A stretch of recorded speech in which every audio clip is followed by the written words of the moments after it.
Why am I sitting here? Yeah. So my name's Richard Smith. I'm a sustainability manager for the BBC. All right, okay. And my job is to work with others, to work with everybody at the BBC to help us collectively reduce the environmental impact of the BBC.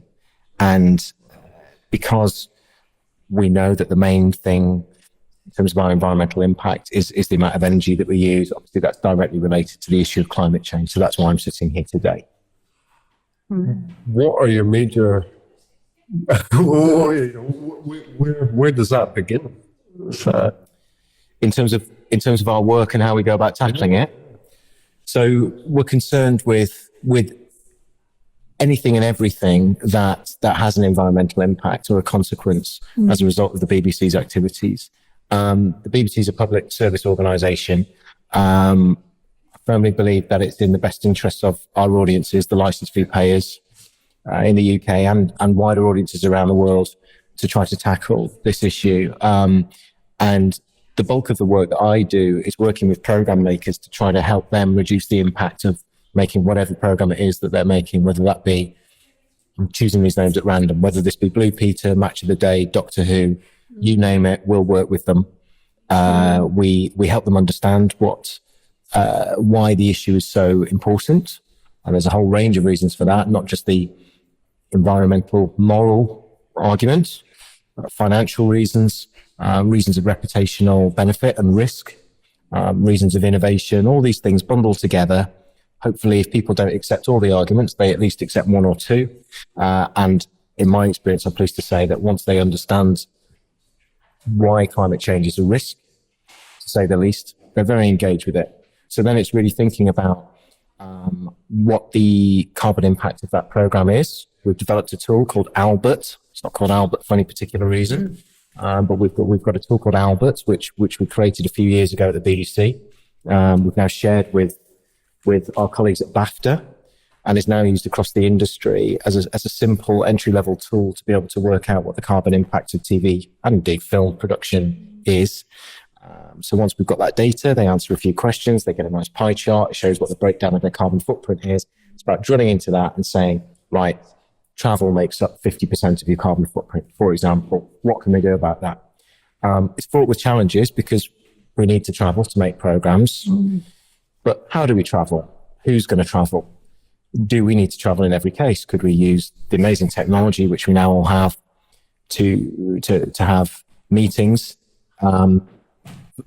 online as opposed to meeting up in person for an hour and then going back the way you came? So those are just examples. There's in every aspect of production, whether it be working in the studio, in the production office, in post-production, editing, graphics, and so on, in going out on location, working with caterers, working with set designers, costume designers, prop manufacturers, you name it, there's always going to be some environmental consequence to what we do.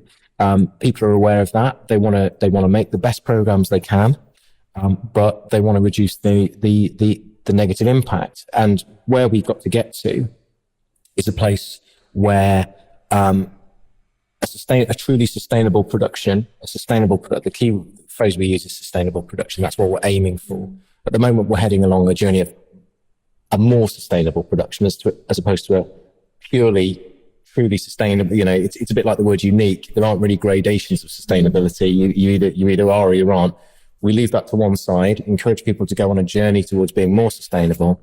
And the place that we want to get to is a situation where every program that the BBC makes, or every bit of content that the BBC makes, has a positive impact on the people and places that are involved in its creation. That's where we need to get to.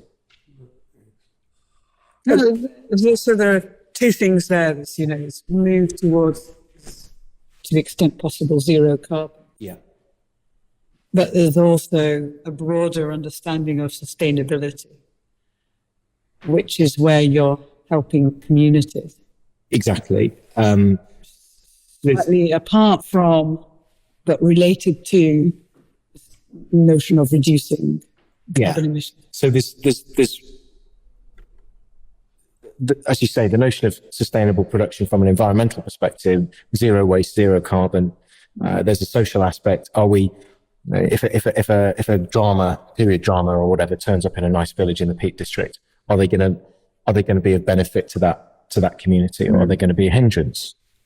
We want them to be a benefit, and I'm quite sure that that's the case that they are. And from an economic perspective, another obviously key pillar of sustainability, it's a positive thing. I think a really interesting area, which is not within my job remit, but clearly something that I'm very interested in, and my colleagues from right across the organisation and far beyond, because it's not just a BBC thing, it's Sky, it's ITV, it's Channel 4, it's all the indies.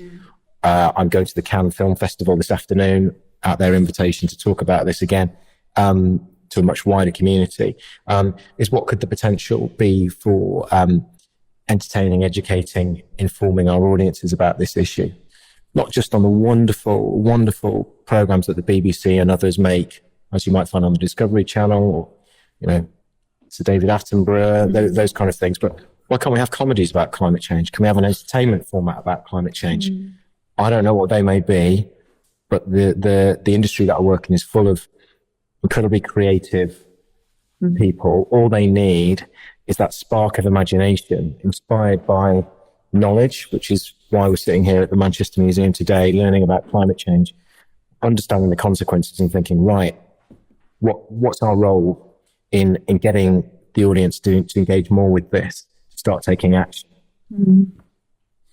I'm curious, you mentioned Albert as a tool, and it's obviously been very helpful. One would hope so. It's got there's various reasons why we do it. I mean, the starting point for me is that we have to get to the point where people care about the carbon as much as they care about the money. We have to get to that to that point. At the moment, program makers very frequently overworked, lots on their plate. They have to think about the quality of the program. Obviously, they have to think about health and safety. They have to think about the budget. They have to think about, quite rightly, issues of diversity. Again, part of the sustainability family in the broader sense. And we're saying to them, you also have to think about environmental impact. So they measure their footprint to get a key bit of data out. What is the carbon footprint per hour of our production? So that's the key normalized bit of data that we have. It's not just a big wodge of your carbon footprint's 200 tons. It's what is it per hour of output? So you can start making meaningful comparisons once you've got that kind of information, and then break it down by genre, you know, comedy versus drama versus entertainment versus factual, styles of program making. Are you making it on location? Are you going overseas? Are you working in a studio? Does it have a script? Is it animation? All these different factors which Albert is able to cross-reference at and produce benchmarking data. But the numbers will only take you so far, you know. So plenty of people, just because of the way their brains are wired, they're not going to engage with that number in the way that they would engage with stories, you know, positive stories from across the industry as to what people have done differently. So Albert is partly about getting a number, but it's also partly about it being a jumping on point, an entry level thing for getting people to understand that the actions that they do within production do have a climate impact, whether that be staying overnight in a hotel, whether it be starting up a diesel generator on location, whether it be sitting in an edit suite, beautifully crafting whatever program you're on, and then having that as a starting point to think, what are we going to do about it? How are we going to reduce it? Because the whole object of the exercise is to reduce the carbon impact of the TV industry. So the next stage after Albert is something called Albert Plus, and that's a certification scheme for TV and film productions. So I suspect that if you watch any TV at all, you will have seen this mark on screen. You just subconsciously probably won't have registered it. So it looks like a footprint. It's quite standard kind of logo for this kind of thing. It says Albert Plus Sustainable Production. You'll see it on the end credits of numerous BBC programs. You'll see it on the end of Sky, ITV. Because amazingly, all the industry is working together under the leadership of BAFTA. They have the awards, but a lot more as well. They don't just do that; they do a lot of great stuff. And they've convened indies, independent production companies, and broadcasters to work together to promote and develop sustainability within the industry. And we had a big meeting at BAFTA HQ just yesterday. Amazing positive ideas coming out of it. But one of the key things that we've done, as I say, is get this Albert Plus mark. So you'll see it on the end credits of Coronation Street. You'll see it on the end credits of EastEnders as of this Monday, just gone. You'll see it on Breakfast, on Dragon's Den. You know, you name it. Not in every case. So please don't name it just in case. But ever growing number, literally daily growing number of productions are using this mark, particularly my colleagues in children's, BBC Children's, who I work with, passionate advocates for sustainable production. I think about half of their programs, a third to a half of them, carry this Albert Plus mark. And what that means is when you see that logo on screen, you can be reassured that they're on that journey. Doesn't mean there's zero carbon, zero waste. Of course not. But it means that they're on that journey. So it's reassurance. It's another example of quality, I hope, within what the BBC is doing. You know, we want to make the best programs. We want to make them in the best value for money, and we want them to make them in a way that has the minimum impact on the environment. We have a very long way to go. You know, at the moment, there are no daily practical alternatives to diesel generators, for example. Clearly, there's other technologies out there. You know, there's solar, there's hybrids, there's waste vegetable oil. Without going into too much detail, these are not ready for mass deployment. There's, you know, issues around the cost of low energy lighting, hiring that versus buying it. You know, the fuel mix that powers our production offices. All these things mean that at the moment, you know, we're on a journey. We're not where we need to be, but I think a growing number of people are on that journey, and through fantastic initiatives like carbon literacy, which I don't know if you've heard of that, but it's an initiative that started here in Greater Manchester. A day's worth of learning where people from whatever sector it may be get tailored information, advice, shared learning around the carbon impacts of whatever their industry or activity may be. Going, right, you understand about climate change, you're motivated to do something about it, away you go. And me and my colleagues at the BBC are there to help, certainly within the TV community.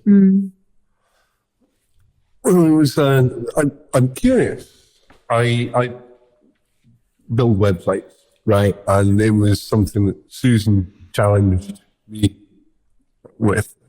How much energy, how sustainable is what you're doing? Well, obviously, in very... So computing servers, basis. Yeah. How do we measure? You know, How do you measure? That's really interesting. I mean, you're talking particularly about the world of technology and computing. Yes.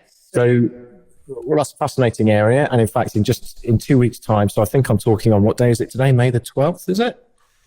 Something like that. May the 11th, May the 12th. In a couple of weeks' time at the BBC, we're going to be running our first carbon literacy for technology course, which is a course that we've specifically developed it to for an audience of technologists within the BBC.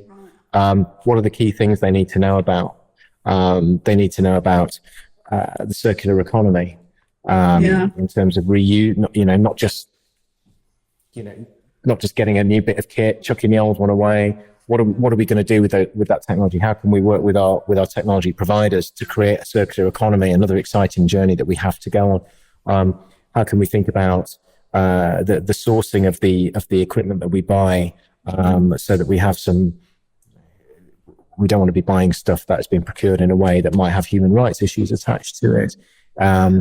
What are the issues around efficiency of servers and something called PUE, which I think stands for power usage efficiency? It does.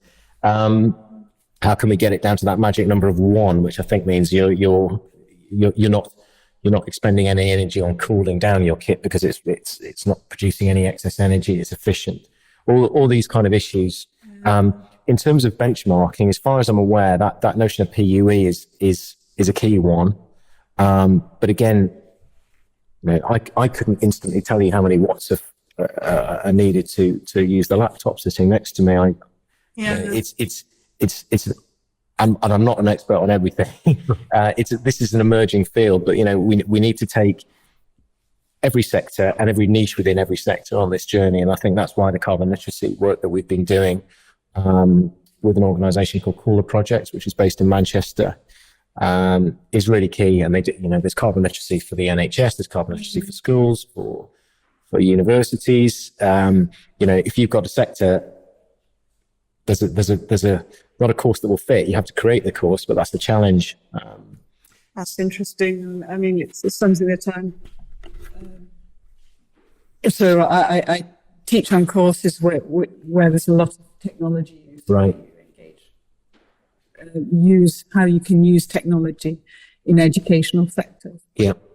And one of the things that I'm aware of as I engage teachers with multimedia and the possibilities of this in educational sectors is that my own environmental digital footprint is expanding It is. as I'm It is, but I have that kind of challenge or dilemma, if you like. I've just said I'm going to go. As soon as I've finished here, I'm going to get on a plane for the first time in a very long time to fly to the Cannes Film Festival. I'm an environmentalist. How can this be? Yeah. It's about the end justifying the means, and if the work that you're doing means that overall the energy consumption within your sector falls, then your increasing footprint is worth it. It doesn't mean that we I don't want to be rocking around the world talking to a handful of people here, there and everywhere. I have to make it count, and I have to think about how I can mitigate against it. And I personally will be offsetting the carbon emissions from my flight. But you have to break a few eggs to make a cake, so I wouldn't beat yourself up about it too much. No.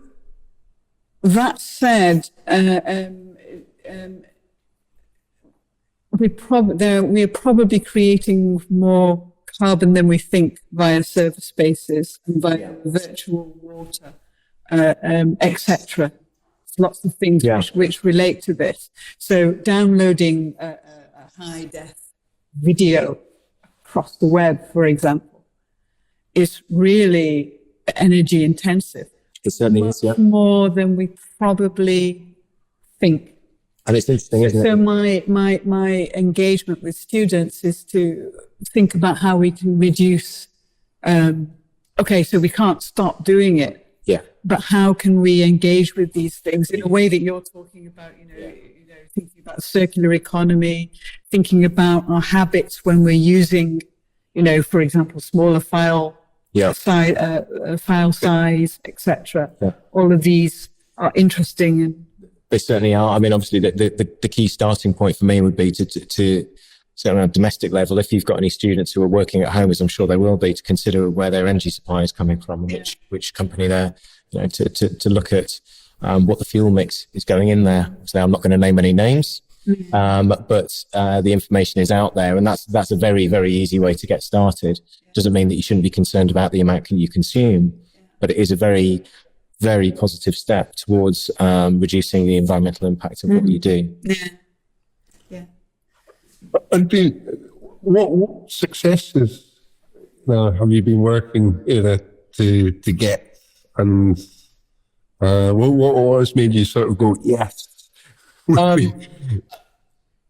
Well, I think it's the fact that when I started doing this 7 years ago at the BBC, so I was a journalist for 15 years at the BBC, and then I managed to do a switch, and I'm now doing this very different role. I used to be in front of the camera. I'm now very much behind the camera. It's just seeing the journey that the industry has gone on.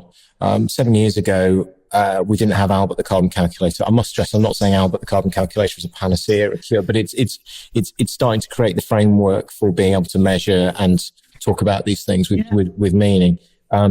We didn't have Albert, we didn't have Albert Plus, we didn't have carbon literacy, we didn't have a partnership with the rest of the industry. We now have all those things, and alongside, obviously, the individual wins that programs such as EastEnders make.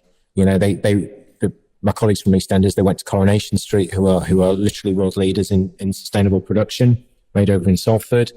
Fantastic stories. Coronation Street were generous enough to talk to the people from EastEnders about it. That then inspired them to start thinking more about very practical stuff that they could do. So every time I see that badge on screen, I'm mentally and sometimes physically punching the air, because it's another program that's got it. But I think for me, the bigger picture is around this no longer being a niche issue. I've just been, as I say, I'm going to Cannes. I was invited to go to Cannes. Would that have happened 7 years ago, 5 years ago, 3 years ago? I don't think so. And you can see it being a global movement, and significant players within that, whether it be Harrison Ford or Leonardo DiCaprio, most notably, big names, people talking about it, saying it's an issue. So we're not where we need to be. Sustainability or environmental sustainability is frequently put in the same bracket as health and safety. I think a far more relevant topic would be something like diversity. It shouldn't be a beauty contest as to what is most deserving. All these things are deserving. But I would say that environmental sustainability is behind diversity, and diversity has got a long, long way to go, as we all know, in terms of on-screen portrayal and people working in organisations such as the BBC. So sustainability, environmental sustainability has a long way to go, but we are starting to make significant progress. It's got to be fast, though. It's got to be fast. We can't just keep going on in little and, oh, don't worry, everything will be fine by 2100. Because as we all know, the world will be a very different place in 2100 if we hadn't had more action. But it does keep snowballing along. There are tipping points where something goes from being the domain of me as sustainability manager to something that is completely mainstream. And I'm confident that it will happen. As a viewer, I love the BBC. Yeah, Bless you. Okay, well, I mean, how can is there a way that the viewer can support the sustainability That's a initiative? really good question. And I don't think I've ever been asked that before. So I'll have a think about that. One thing that I know that we need to do is so that Albert Plus mark that I've mentioned earlier, that's on screen hundreds of times a month now, on various channels. And we and the other broadcasters, most likely through the BAFTA Albert Group, we need to step up our efforts to share that information with viewers so they understand what the mark actually means. Clearly, if you see a program that's got that mark on it and you think it's worthwhile, quick call to the BBC or an email expressing your support for this initiative is a good thing. The BBC takes a great deal of notice of audience feedback, see reports on a weekly basis, about the number of people that phone in. It being human nature that more people will phone in to complain than they will to praise. So a bit of praise is nice. We like that. I think other work that we need to do with the audience is to help them understand better what the environmental impacts are of the different ways in which they can consume our content. So, for example, watching a bit of content over 3G uses far more energy than Wi-Fi. right. Exactly. Do people know that? Well, I'm sure you know that. But does a typical person? Probably not. And why should they? So we as broadcasters, that's still a kind of relevant term in a digital world. We need to get that information out there, and we need to work with the manufacturers of the equipment to make people to enable people to make informed choices. There's a lot to do. Yeah, I mean, you have a very complex view of the complexities of engaging with this. And just listening to you then, I was thinking, really interesting to have the BBC do a program about their efforts to engage with sustainability and all of the different ingredients that go into this. All I can say is feel free to phone or write in with that idea. I'm not a program maker. We've started working with, not anymore anyway. We started working with commissioning, who are the people responsible for deciding what programs are on TV. We have a good relationship with them, but ultimately it's not my job to tell people what they should be putting on screen. The exciting thing is that when we do the carbon literacy training, we have people in the room who do have some editorial input. They join the dots. They don't need me to spell it out to them and say, isn't it about time you did this or that? It's not my place to do it. No. It's truly not my place. They decide what's on screen, not me. But you see the light bulb go on, hopefully a low energy light bulb. You can see it go on. And they think, what can I do? And that's obviously really exciting. And I think there's a growing sense, not just in TV, but in film as well, that we can, as I can see on the wall behind us, together we can all make a difference. Yeah. And the power of the arts and the cultural world in general to make a shift on this, I think is quite profound. Yes. No, I just noticed other people coming around.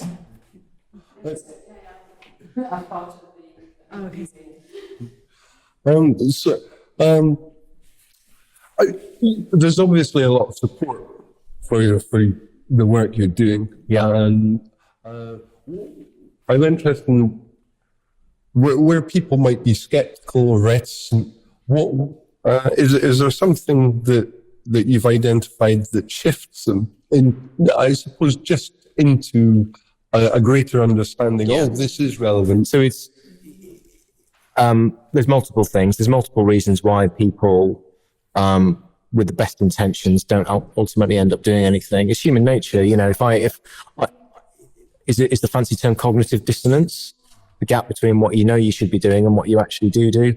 You know, if I settle down in front of the TV on a Friday night with half a bottle of wine, maybe a bit more, and a bag of chips, I know it's not the right thing to do. Nonetheless, I do it anyway. And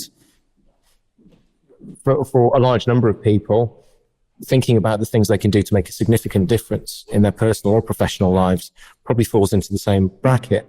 I think the thing that tips it over for them is when they can see that there's multiple benefits, not just for them personally, but perhaps for their production team, for the organization as a whole, financial savings, reputational savings, team morale, people working together for a common aim. I think the key thing, though, is understanding again, specifically around the issue of climate change, it's about people understanding what the consequences of climate change will be. There's a lot of noise around climate change. It's not always a focused noise. And if you're not particularly attuned to it, it's something that happens in the background. Yeah, you've heard of climate change. You don't really understand what it is. And I think when we've been doing the carbon literacy sessions, and hopefully briefly but succinctly and clearly using mainstream science, explain what those consequences are, people typically are varying degrees of depressed and horrified, you know, and it's our job to take them out of the curve. We take them down on this journey. Got an image of an ostrich with its head in the sand. Is this something that people can relate to? And we take them on a journey that takes them out the other side and hopefully leaves them feeling empowered.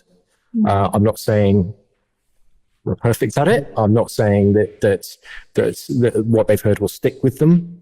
Because I think this notion of stickiness, I think it's a really interesting one for sustainability. What makes some things really stick with people and go, right, I'm never going to do that again. And what makes issues less sticky? And I think climate change can potentially, because of its huge size, appear to be a slightly less sticky issue than some of, you know, like smoking or not smoking. It's easy for me to say I've never smoked, but it's one action that you need to take, and then you're not smoking anymore. Climate change and reducing energy consumption and overall levels of consumerism and so on is far more complex. But I think peer pressure, or pressure is maybe not even the right word. There's a film that we show on the training course, which we found on YouTube, and it's of a guy dancing in the field all by himself. Have you seen it? The second doctor. This is it. Yeah, I can't tell you guys anything, obviously. So the chap's dancing in the field by himself at a festival. He's arguably looking a bit foolish, but he's having a great time.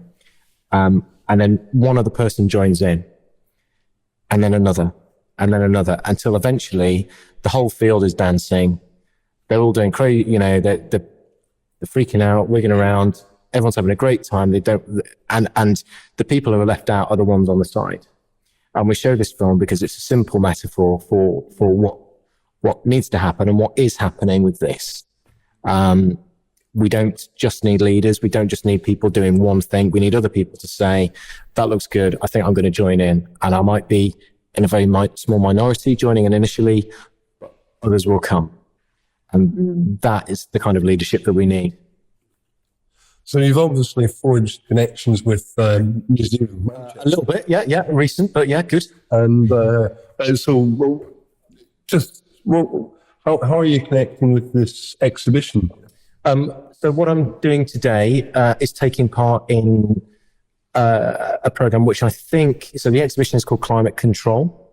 I've literally walked in here probably about 10 minutes before you did, so I'm certainly not an expert in the contents of the exhibition. But what me and others sitting in the spot where I am now have been asked to do is sit and just have conversations with people, whether it be people such as yourself, whether it be school children. I've clearly not come at a busy time today, but anybody and everybody who's interested to hear what's my role in it. It's not about my opinion on climate change. That doesn't really matter. It's about talking about what my organisation, who pays me to worry about this stuff and think about it. How can I help them understand what the BBC and the wider industry is doing? Again, it's all part of our public service remit. I think to be engaging with our audiences on this issue, and I think collaboration is key around this area. And I think forging links where I can share my knowledge, what I might laughingly call my expertise, such as it is, with anybody who comes here is great. And in return, I can be inspired by the amazing exhibit that I see here today, and talking to people such as yourself. So it's great. Super. Well, We could go on all day. yeah, we can. Thank you very much. Thank you very much. That's appreciated.